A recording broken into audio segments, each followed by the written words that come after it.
আমি বাস্তব একটা কথা বলি, আজকে বাপ মাকে আপনি বুড়া কন বুড়ি কন, এই বাপ মা যেদিন মারা যাবে সেদিন বুঝবেন কত বড় নিয়ামত হারাইছে। আমার ভাইরা, দূরের কোনো কথা নয়, এই নারায়ণগঞ্জ জেলা, আরে বাবাজি, আমার ছোট্ট একটা প্রতিষ্ঠান আছে রে বাবা। আসর নামাজ পড়ার পর অনেক জায়গায় উদাহরণটা শুনেছেন, আজ আমি বাস্তব আপনাদেরকে আর একটু টাচ দিয়া বলতে চাই। আসর নামাজ পড়ার পর নিজ মাদ্রাসার বারান্দায় দাঁড়াই ছাত্রদের খেলা দেখতেছি, খুব ভালো লাগতেছিল খেলার দৃশ্য। প্লিজ খুব খেয়াল করে, এরকম রোডের সাইডে মাদ্রাসার মেন গেটের দিকে যখন নজর দিলাম, নজর করে দেখি একজন বাবা হাতে একটা ব্যাগ লইয়া, ব্যাগের বাইরে থেকে বোঝা যায় চানাচুর বিস্কিটের প্যাকেট দেখা যায়, পোলার সাথে সাক্ষাৎ করার জন্য আইছে। বাবা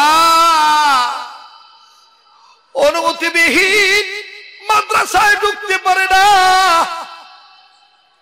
একজন আর একজন ডাক দিয়ে কয়, ওই যে এইটা না অমুকের বাবা। বাবা ছেলেরে দেখতে দেখতে হঠাৎ করে ছেলের নজরে বাবায় পইরা গেছে। ৫-৭ জনের মধ্যে এই ছাত্রটা দূর বন্ধ করে দিয়া, খেলাধুলা বন্ধ করে দিয়ে স্টপ হয়ে দাঁড়ায় গেল। আল্লাহর কসম করে বলি, পরনে নজর করে দেখতে পাইলাম একটা হাফাতা গেঞ্জি ঘামের পানিতে ভিজা রইছে, বিভিন্ন জায়গায় ধুলাবালি ময়লা লাগানো। পাশের ছেলেরা ডাক দিয়ে কয়, কিরে আজকে কি তুই আর খেলবি না? ছেলেটা কান্না কান্না ভাব নিয়ে ডেকে ডেকে বলে, আঙ্গো বাবা ড্রাইভার, অনেক মাস দুইরা আব্বু আইনা, ওই যে আব্বু আইছে, আমি আর আজকে খেলতাম না, বাবার কাছে যাই। বড় ভালো লাগলো তার এই আওয়াজটা, মুখের সুন্দর বচন। বাবার কাছে যাওয়ার জন্য ময়লা কাপড় গামের পানিতে ভিজা দুর্গন্ধযুক্ত গেঞ্জি লইয়া হান হন করে যখন বাবার পানে ছুটে চললো, আর বাবা এমন পাগল রে ভাই, বাবা গামের পানির গেঞ্জিতে ঘৃণা করলো না, ব্যাগটা নিচে রাইখা ছেলে তোর মারা দেখে এই বাবা 2 হাত বাড়ায় দিয়া কয়, আয় আয় তুই আমার বুকে আয়। ছেলেটা বাবার কাছে গেল, সালাম দিলা, মুসাফা করলো, বাবার বুকের সাথে বুক লাগাইলো। বাবা ছেলেটার কপালে আব্বু বইলা চুমা দেয়, আর ছেলেটাও কান্দে আর ডাক দিয়ে আব্বু এতদিন পরে আইলা, ভাই আমার মা কেমন আছে, বইনে ভাই কেমন আছে। পিতা পুত্রের আদরের দৃশ্য বড় চমৎকার লাগতেছিল, কিন্তু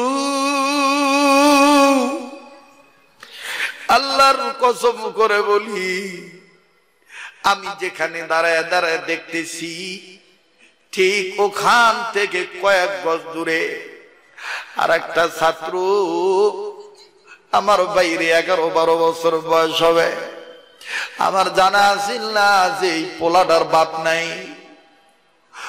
ওই বাবার আদর দেখে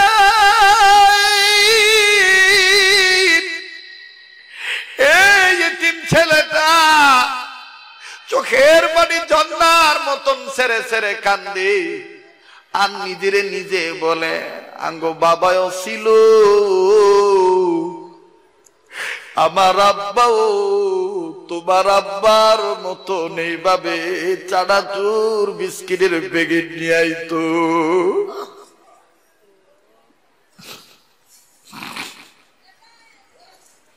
আমার আব্বু মারা গেছে, আমার আব্বু যদি বেঁচে থাকতো, আমার আব্বু এভাবে তোমার আব্বার মতন লই আইতো। ছেলেটার কান্না দেখে কাছে যা ডাক দিয়ে বললাম, বাবা তোমার কি বাবা নাই? ছেলেটা কান্দে আর ডাক দিয়ে বলে, হুজুর আমার আব্বা ছিল 2 মাস আগে বাবা রোড অ্যাক্সিডেন্টে মারা গেছে, তাইলে তুমি আজকে কান্দো কেন? এই ছেলেটা কান্দে আর ডাক দিয়ে বলে, এই ভাইয়া আর আব্বার আদর করা দিঘা আঙ্গো বাবার কথা মনে হয়ে গেছে। হুজুর আমার আব্বাও তো এরকম চানাচুর বিস্কিটের প্যাকেট নিয়ে দাঁড়ায় থাকতো। আমার আব্বাও মাদ্রাসার হুজুরদের কাছে বলে আমারে বাজারে নিয়ে যাইতো, কত কিছু কিনে দিত। ঠিক তখনই মনের অজান্তে চোখের পানি ছেড়ে দিয়ে আল্লাহর কাছে কইলাম, আল্লাহ যার বাবা নাই রে, যার মা নাই রে, তারাই জানে তাদের জন্য কত বড় নিয়ামত নেই। কার মা বাপ জানো রে, কবরে কান্দে আর ডাক দি বলি, পোলারে দুনিয়ার ব্যবসা ধরে পাগল বানাইলো, আমি মার কবরটাও জিয়ারত করার সময় পাইলি না, আমি বাবার জন্য দোয়া করার সুযোগ পাইলি না। আমার বন্ধুরে বিশ্বাস করেন, দুনিয়ায় যার বাবা নাই মা নাই সে জানে তার কত বড় নিয়ামত নাই। চিল্লা বলেন কথা ঠিক কিনা? আরে মায়ের পাগলেরা, বাবার পাগলেরা খুব খেয়াল করে শুনবেন। পয়গম্বর কান্দে আর ডাক দিয়ে বলে, আল্লাহ আমি দুনিয়ার সব বাবা মার কথা চিন্তা করে কান্দি, দুনিয়ার সব ছেলে মেয়েরা যদি এরকম আপনার নামের সবক আদায় করত, তাইলে সব বাপ মারে আপনি দয়া করে মাফ করে দিতেন। যাকে আল্লাহ এই সবকটা কোন সবক আমার একটু শুনে দেন। আল্লাহ পাক বললেন, আমি সবকটা শুনেই তুমি শোনো। আশ্চর্য হয়ে যাবেন ভাইরা আমার, এই মীর আব্বাস রহমাতুল্লাহ আলাইহি কমপ্লেক্সের নুরানি হাফিজিয়া কওমি আমার বাইরারি দাওরা হাদিস পর্যন্ত প্রত্যেকটা ক্লাসে প্রত্যেকটা জায়গায় এই চমৎকার সবক পড়ানো হয়। সবকটা এই মাদ্রাসাতেও পড়ানো হয়। বাংলাদেশের সহ বিশ্বের সমস্ত মাদ্রাসা, মক্তবে ছোট হোক বড় হোক, সব মাদ্রাসায় সবক পড়ানো হয়। আমি সবকটার কথা বলবো। তবে বন্ধু, এই সময় পানি বিদা চোখ নিয়া, ভাঙা মন নিয়া, নবীর আশিক হইয়া, ওলি আল্লাহ প্রেমিক হইয়া একটা আবদার করব, যেই হাতটা দিয়া বারবার কাবা দড়ি, যেই হাতটা আল্লাহ ওয়ালাদের হাতের সাথে লাগানো, এই হাতের সাথে হাত মিলাইয়া আমার বন্ধুরি যেই সবক 30 পারা কোরআনে লেখা আছে, ওই 30 পারা কোরআনের মোহাব্বত অন্তরে নিয়া এই বিশাল মজলিসে পারলে দিবেন, না পারলে না দিবেন, সামথিং ছোট্ট একটা আবদার। 30 পারা কোরআনকে মোহাব্বত করে বাবা আমার দরদ অন্তরে নিয়া 1 পারা কোরআনকে ভালোবেসে 1000 টাকার নগদ। আসেননি এমন কোন মায়ের দরদি, বাবার দরদি, হুজুর গো আমি আপনার হাতে 1 পারা কোরআনকে মোহাব্বত করে 1000 টাকা আপনার হাতে দিলাম, আপনি আমার জন্য দোয়া করবেন, আল্লাহ পাক কবুল করবে। এখানে এমন অনেক লোক আছেন 10,000 5,000। আমার বন্ধুগণ, আপনাদের দেওয়ার মতন আল্লাহ সামর্থ্য দিয়েছে, এটা পারলে দিবেন। কিন্তু আমি ছোট্ট একটা আবদার করেছি। আসেননি কোনো ব্যবসায়ী, আসেননি কোনো চাকরিজীবী, 1 পারা কোরআনকে মোহাব্বত করে 1000 টাকা একটু আমার কাছে আসতে হবে।